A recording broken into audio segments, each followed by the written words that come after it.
ay rated SPG. Striktong patnubay at gabay ng magulang ang kailangan. Maaaring may masiselang tema, lengguwahe, karahasan, sexual, horror o droga na hindi angkop sa mga... Successful nga ang naging operasyon ni Tony Robert at unti-unti na nga siyang nakaka-recover na siyang ikinakatakot nga nito ni Betsy dahil alam nga niyang makukulong nga siya kapag nagsalita na nga itong si Robert dahil si Susan nga at Betsy ang may kasalanan kung bakit nga inatake sa puso itong si Robert dahil nga nahuli nga silang pinagnanakawan nito. Kaya naman nga't maililipat na ulit ang pangalan ni Robert sa pagmamay-ari nga niyang supermarket dahil ito ngang si Betsy at Susan ay makukulong na nga.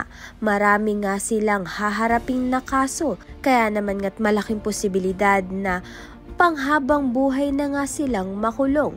Dito na nga kaya matatahimik ang buhay nga nito ni Robert at ni Gina. Ganyan nga talaga kapag hindi mo pinaghirapan ang isang bagay ay mabilis nga lang ring mawawala. Pagkakakulong nga ang naging kaparusahan nito ni Betsy at ni Susan. Kaya naman nga't yan at iba pa ang dapat nating pakaabangan. Maraming salamat sa iyong panonood.